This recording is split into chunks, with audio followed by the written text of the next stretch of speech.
What's going on, guys? It's Jimmy here. Welcome to our daily show where we cover everything you need to know and what's going on here in our country on a daily basis, including money, investing, the stock market, the fourth stimulus package update, and a stimulus check update. If you haven't subscribed to our YouTube channel yet, make sure to click the subscribe button down below. It's completely free to do so. New videos come on here every day at 10 a.m., 3 p.m., and 8 p.m. Eastern Standard Time.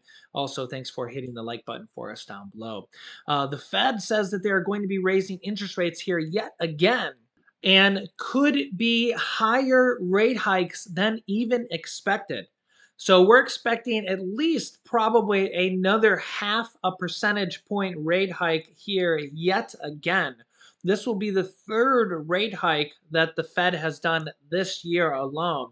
And we're probably going to have several more interest rate hikes here yet this year, at least this year, and probably going into next year as well for interest rate hikes here, as the Fed is trying to curb inflation that is at a 40-year high. We have inflation anywhere at 8.3 to 8.5%. And the Fed says that we just have to continue to raise interest rates to help bring down inflation. And the question here is it enough? And is inflation peaked? Will inflation continue? Here, take a listen to this. Check this out. Extending their double-digit losses from record highs, including a more than 29% decline for the NASDAQ, Jim, and that mix of everything from consumer discretionary to staples, nowhere to hide. No, there is nowhere to hide. I think yesterday was really interesting because, of course, even oil was down. All I want to point out is that there was a moment in time when all we cared about was the 10-year. And that time has come and passed, which tells me that that should not have been the focus. The focus should have been the tipping point for when retail had to stop eating or eating inflation. A lot of the inflation had not been felt or seen, in part because it was at a level where it was almost hidden from the consumer. But that it turned out to be just hidden from the consumer because the companies hadn't reported. So, David, my takeaway is that it's been simmering and simmering and simmering, and it boiled over in March and then really went nuts in April. And because the companies didn't report until early May, we just really didn't know how bad inflation was. Mm-hmm. It's much worse than we thought. What about the demand side? Are consumers reallocating their spending, Very or much so. Are they slowing their spending? Well, I think that they're spending at a different place than where we thought they would. So reallocating. Yeah, I mean, look, they're buying luggage. There was a weird kind of existential moment in the Target call where Brian Cornell says they're buying sunscreen. And now, I mean, I don't want Brian Cornell, serious businessman. But what he's basically saying, I think, by that is they're not doing what we thought they're doing. They are done fixing up their house. Carl makes that point very clear. They're just buying little things now, and they're traveling, luggage. So what people are doing is doing something that we should have, I think, maybe presumed, which is that they're seeing the world. They're doing things with their lives because they've been locked down. They're not trying to spend even more time at home.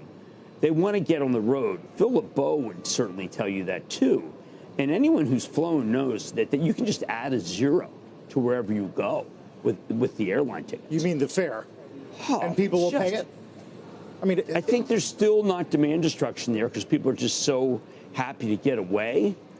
And they use Airbnb, so it's not like you're getting caught with a hotel. But I am just shocked at the number of people who were misjudged. People wanted to go away, and where they go does not add up to retail. They just aren't. They're off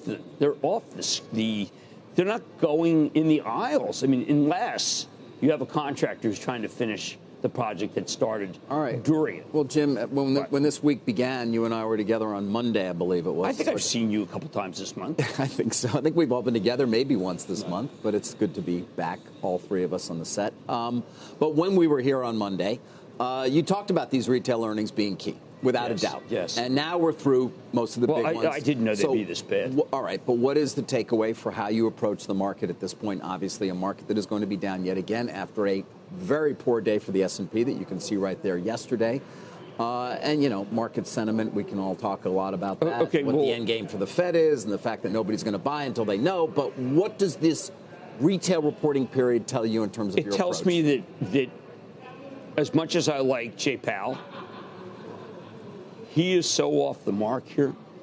What do you mean? You love Jay Powell. You've been singing his praises. Of late, I've been in the Bullard camp, and you know that. Oh, no, that's right. You haven't been around. How much Only you have I been in the like Bullard camp? Father. Have I been Dad, in where the hell you been, Dad? You never were around. You Yeah, weren't around to Cats in the cradle? Yeah. Yeah.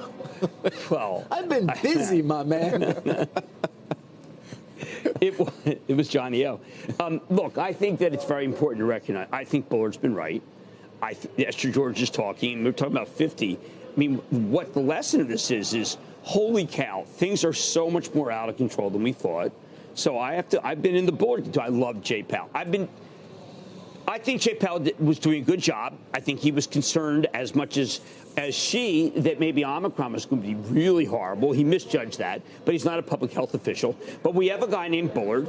Bullard is very sane. We need to shock the system. We need to bring things down right now. The only commodity that I know that is down and in half, chicken wings.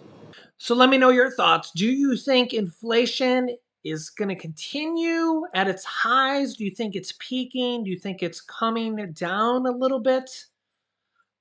Yeah, Democrats are divided a little bit here as they control the House, the Senate, and the presidency on if they should get rid of some of the Trump era tariffs that the former president introduced here, especially on China, because, some of the Democrats think that that it increased costs on imports, which it kind of does, because they've been going on here for quite a while now, and we just have a lot of things that are just still imported, and because they're still imported, these tariffs just raise the cost of those imports. So the question is should those tariffs be removed now? It's an interesting thought here. You guys can let me know your thoughts. You can see here, faced with mounting inflation and bad poll numbers, Democratic lawmakers are divided over whether to get rid of Trump-era tariffs on hundreds of billions of dollars in goods imported from China, which some Democrats think would lower the costs for consumers. Vulnerable Democratic senators from two key battleground states, Arizona and Nevada, are worried in particular that the administration may wind up slapping penalties on Chinese manufacturers of solar panels that have expanded their operations into Southeast Asia. Treasury Secretary Janet Yellen and Commerce Secretary Gina Raimondo favor easing tariffs, while National Security Advisor Jake Sullivan and Agriculture Secretary Tom Vilsack and U.S. Trade Representative Catherine Tai oppose dropping the tariffs on China, according to New York Times report published here on Monday. The political divide is reflected among Democratic lawmakers who have competing interests heading into midterm elections and are just beginning to discuss what to do about tariffs while they still control both chambers of Congress. Senator Maria Cantwell, a Democratic from Washington, the chairman of the powerful Senate Commerce Committee, on Tuesday questioned the effectiveness of tariffs on Chinese goods and said that easing tariffs could help reduce inflation, which has become the Democrats' biggest political problem. Quote, the tariffs haven't been as effective as they think and could help relieve some of the costs that people are seeing. I hope that they'll consider it. See, the thing is that when you go to Walmart or CVS, Walgreens, anywhere you go, chances are, if it's not a food-based product, it could be manufactured in China. It'll be a good exercise for you to go down the aisle and anything you buy, turn the products around and look at where it's made. If it's a pair of shoes, if it's a mop, if it's gloves, if it's a plastic item, if it's dish detergent, whatever it is, see where it's made.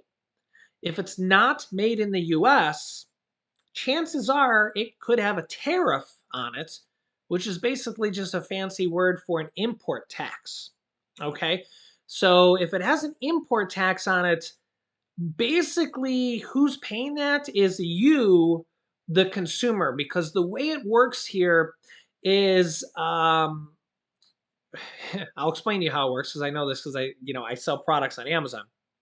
Okay, and I just kind of know how all this stuff works. Okay, is the manufacturer. So we'll take Nike shoes here as an example here. Okay, and you could really just relate this to almost any company in the world. Okay, so we'll just take Nike shoes as an example here. So Nike shoes is going to have millions of shoes made in China. The reason they have them made in China is because it's probably going to cost 3 times as much money to have them made in America. It's just the way things are because the cost of labor here and the cost of everything is just way more money here in the US. It's just economics, just the way things are. Okay.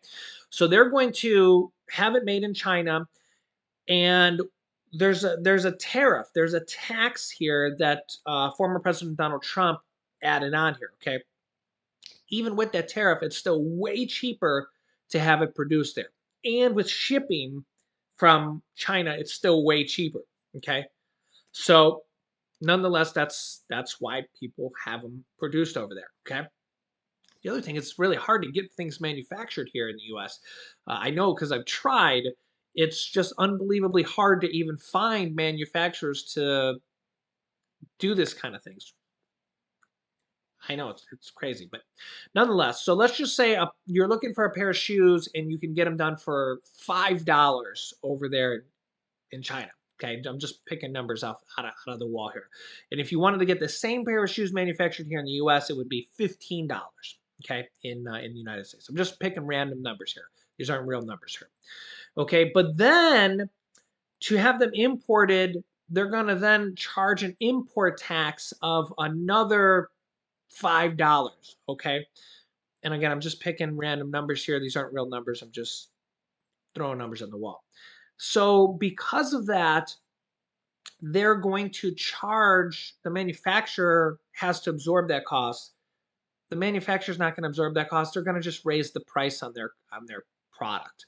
So ultimately, you, the consumer, is going to pay more for every product you buy that has those tariffs, which at this point is the vast majority of products. Okay, whether it's shoes, clothing, household goods, plastic items. Like I said, go to Walmart and whatever you're buying that's not food, if it's perishable food, chances are it's not coming from overseas. Okay. Although a lot of some fruit and stuff like that do come from overseas. Um, but like I said, it would be a good history lesson or worldly lesson. I don't know what other way to say it for you to know this, because I know that like the stigma Chinese goods has a bad stigma, but if you had them, and again, I'm not advocating for China or anything like that, but if you had them made in the U.S., everything would cost more. This is just a good like business lesson for everybody, okay? Because again, if we go back to that example, and I'm not using real numbers here, but that pair of shoes would cost $5 to get them made and shipped over here, $5. Just the cost. Of course, then they're going to charge more because they have to make profit, okay? But the same pair would cost $15 to make here in the US, okay? So ultimately, they're going to have to charge a lot more. So the end cost of consumer might be 25 for the $5 pair, because remember they're going to have to package it and ship it, and they have employee costs and costs for their building and all that stuff, right? If it's $5 just to manufacture it, and shipping costs and all that, remember gas costs, right? All that stuff, right? And then you got to have profit. They have to make money, have to feed their family, all that stuff, right? So at the end of the day, that $5 cost and then if you're selling it on Amazon, Amazon's going to have fees as well. You may end up selling it for $25, $20, $25. Again, I'm just picking random numbers here, okay? But if your cost is $15, you may end up selling that product for $50. because again, it's just got to be like, 3 times the cost or something like that. Because you're getting, it's just, you have all these other, Amazon fees, shipping fees, all these other fees, right? It's just, can just see the difference in costs here. So if everything was made in the U.S. and it just costs a lot more, everything will cost a lot more. So we talk about inflation, and I definitely think that things need to be made here in the U.S., but it needs to be a logistical thing that needs to happen over time. Things like computer chips are being made here in the US. And as they're doing this with supply chains, they're actually being able to do it competitively for around the same prices. Okay. So as they do that, that's very important for us because we can do it for the same prices. Okay. But the problem here is like mass producing like really cheap items like mops and shoes and cheap plastic items. We're just not there yet as a country, and with labor and stuff we haven't been able to do that. Things more expensive items like computer chips and things like that we are able to do here. In fact, they just opened they're opening a plant here in Ohio. Actually, we've heard some of the congressmen talk about that here. It's going to produce thousands of jobs, which is really good. So the US has to bring jobs back home, but they have to do it efficiently, they have to do it effectively, because if every single thing was produced back at home here in the US and nothing was imported, your grocery bill for everything you buy would like double or triple for non-food, because and we wouldn't be able to stock the shelves because we just don't have the manufacturing capacity. So it's not just like flick a light switch and then everything happens. Because again, go down the aisle and look at what you buy. The vast majority of stuff that you buy is just not made in the US. So if we, for example, if we got in a war with China and all the stuff that we bought from them just stopped, like there was a trade war, and we said, okay, no more buying and selling from them, our shelves would probably be empty because we would buy up everything that is sold here from the US instantly, and there just would not be enough supply. Our shelves would be empty. Like that, it would just be gone. So there would just not be enough supply and demand. And we think about the toilet paper shortage, we would have that like on a grand scale for a lot of items. It would just almost instantly we'd run out of products. If you think about the toilet paper shortage, you can kind of think about how that would happen with mass amount of products. I mean, just think about anything like plastic or anything like anything that is made in China would probably be gone within weeks if that scenario were to happen. I'm not saying it's going to, but that kind of gives you an overlook of how things work. If they get rid of the tariffs, we could see a reduction of I don't know how many percentage points, but it could bring down prices. And you got to kind of think to yourself, are they still working at this point? Or, because it's several years now. I don't know how many months at this point. You have to go back and look. Are they doing their intended job at this point? Or is it just an added tax that is really just going to Americans at this point? Yeah, so let me know your thoughts here. Should they get rid of it? Should they keep it? The theory for keeping it would be is that it does try to hinder companies from using Chinese companies as a manufacturing method. So the thought would be when you go to choose a manufacturing company at the initial start, so say you're choosing a company to manufacture whatever you're choosing. So you're going to um, choose a new company to make hats, a manufacturing. You're looking to make hats for your hat company, and you're like, okay, I need a manufacturer, and you're looking at USA companies and you're looking at Chinese companies, you're looking at costs, and you're like, okay, the Chinese companies are $3 a hat and the USA companies are $6 or $8 a hat or whatever they are. And then you're going to go compare, and the Chinese companies are going to have a tariff on them that you're also going to have to pay, and you're going to have to pay shipping. you're going to compare costs and quality.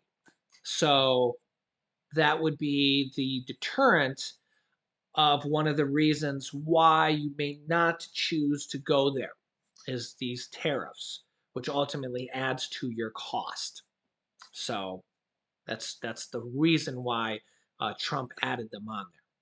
So, but ultimately, anybody that does end up choosing, any companies that still end up choosing to have them made over there, which is a lot of companies. I mean, probably a majority of large manufacturing companies, massive companies that make millions of items that still get their items made over there.